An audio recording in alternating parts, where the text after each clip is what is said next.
dessert. So without further ado, Chef, please take it away. Hello, everyone. Thank you so much for including me in your fundraiser. I am very, very happy to be here. We'll start with dessert. I definitely believe starting with dessert actually sets the tone for the rest of your meal. I personally look at the dessert menu every time when I go out to eat. I look at that first. So we are going to make kolache. That is how you pronounce it. It is a Polish pastry. The reason this is Polish is because we're using cream cheese, which allows us to cut down on the amount of sugar that we would normally use in the traditional Czech version. So we're going to start with 6 ounces of softened room temperature cream cheese. To that, we're going to add 2 sticks or 1 cup of unsalted, fine good butter. Good butter is very important to pastry. It's important to baking, but overall it's important to your health. A little bit of fat goes a long way. It is also necessary for your heart. Don't let them fool you. Stop using margarine right now. So 1 cup unsalted room temperature butter.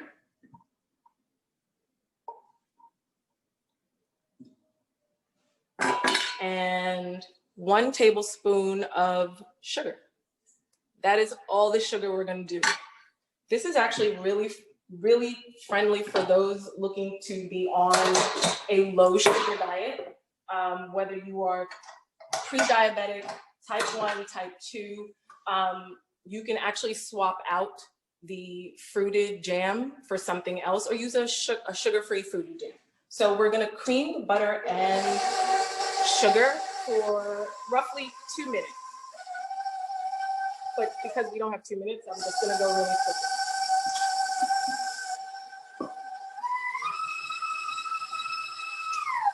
Okay, so once that's nice and smooth, we're going to add 2.5 cups of all-purpose unbleached flour. Again, one of the things about the United States, we process food way too much.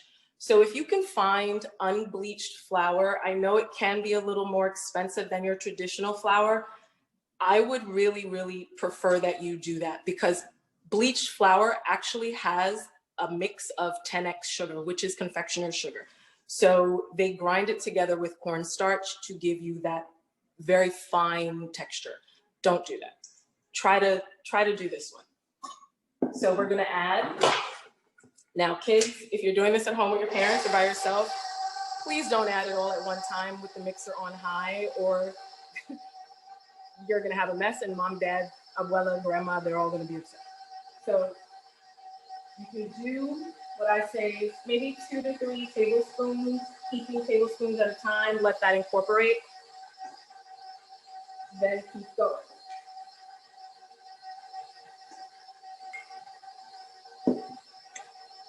And after each addition, once it's been fully incorporated, you start to add more.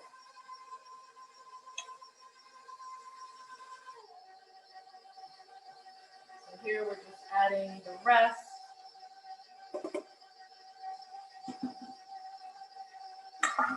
And we always try to stay nice and clean, kids, right?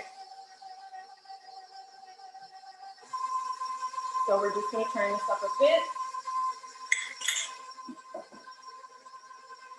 Now this produces a really sticky, soft dough. That is because of the cream cheese. So the cream cheese acts as the moisture and the liquid in this particular dough. So doughs are typically 3-2-1. So it's dry, wet, and you'll have a fat. So butter is the fat. Cream cheese also happens to be the fat as well. But cream cheese, because it is a milk product, like butter, has water, but actually has a little bit more water in it than butter. All right, and we're done. So, like I said, super sticky. Think of it as really wet Play-Doh. Now, since we are on Zoom and we are limited, I've taken the liberty of having one here. So what you're gonna do is roll it out. Before you roll it out, rather, you're gonna put it in plastic, allow it to rest for up for an hour, but up to 24 hours. So overnight is perfect. Once that's done, you're gonna roll it out with a little bit of flour. Take your rolling pin, and if you don't have a rolling pin, a neat little trick, you can use any heavy bottle. Wax paper, if you can do parchment, that's better. If not, that's okay too. So we're gonna roll it out just like that. Voila, magic. You now have beautiful pastry. I'm gonna push that back some a little bit for you. Okay. So what we do next, we take a little bit of bench flour here. Bench flour is just the flour that we use on what the table is, and we call that the bench. So you take a tiny little bit, sprinkle at the top, because you don't want a floury pastry or cookie. This is more pastry than cookie based on the texture. It gets super flaky. So you can do 2 by 2 or 2.5 by 2. Essentially, you're gonna make squares. That's it. So I use my trusty ruler. This ruler only sees dough. It doesn't see anything else, but you don't have to be as neat. But it does look really pretty if you are.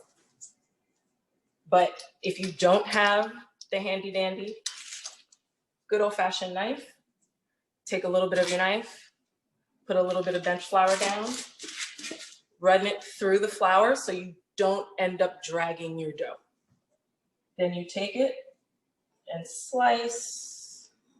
Watch your fingers, kids.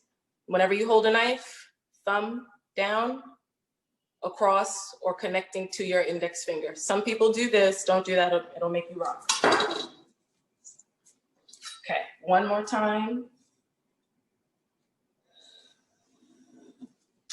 All right, now we've got our little squares. And the nice thing about this dough, it's extremely forgiving.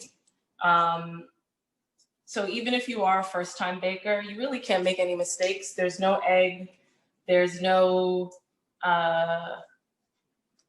all the fancy French techniques that you need to learn. You don't have to do that here. You just simply, and quick trick, if you don't want to do squares, you can do circles. You can use the top of your glass. A regular drinking glass, dip it in the flour, cut out a circle. That works too.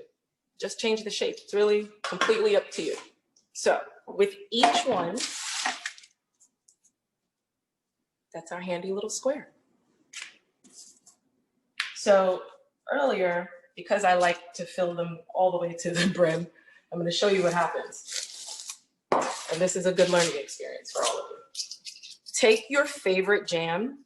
I have a little bit of pureed strawberry and leftover raspberries from the season.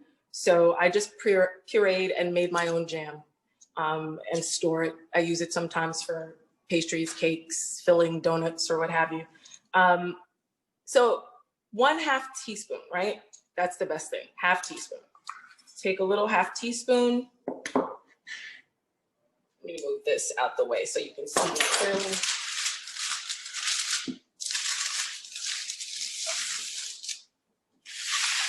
All right, 1/2 teaspoon right in the center of each square.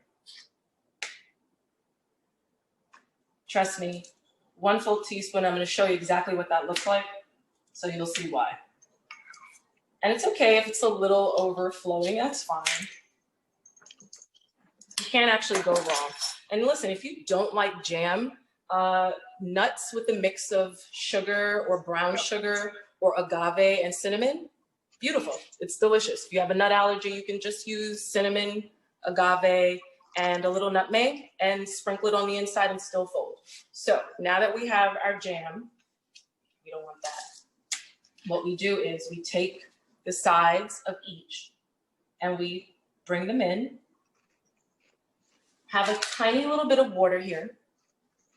I'm gonna dip my finger, and on the other side, I'm just gonna moisten it a little bit, dampen it so that when we fold, it will actually stick and it won't pop open. You'll do a little bit of a pinch and voila, you have a collage. So the reason they did this, because when they were finished, it would look like a window panel at a church, the beautiful steeple stained glass windows. And you keep going until you're all done. Now these bake for 12 to 13 minutes at 350 degrees. So after 6 minutes, rotate your pan and you're good to go.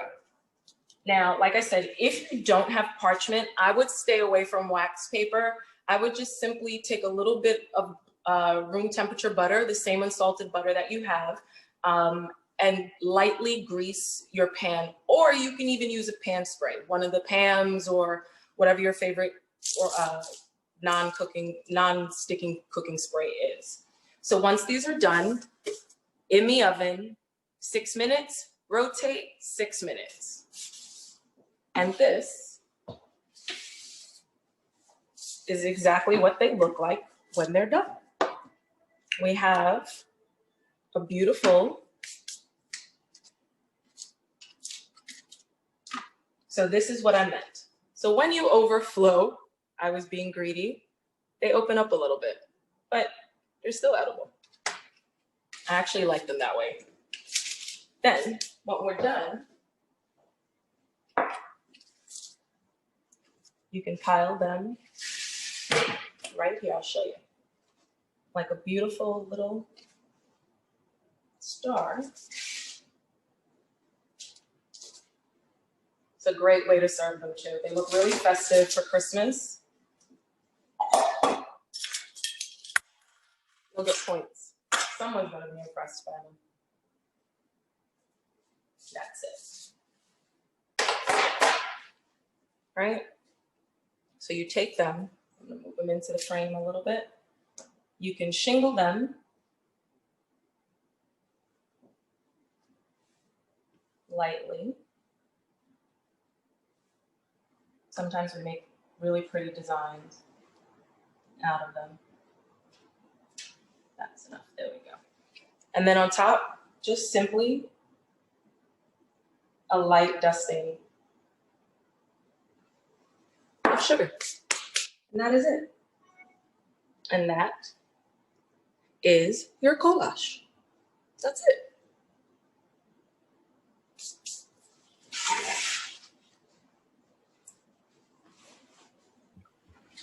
Iesha, thank you so much. That looks amazing. It looks delectable. It was quickly prepared, neat and clean. And we know again that it's no shortening of flavor in that. And thank you so much. I'm actually going to throw away my bleach flour right after this. So thank you so much.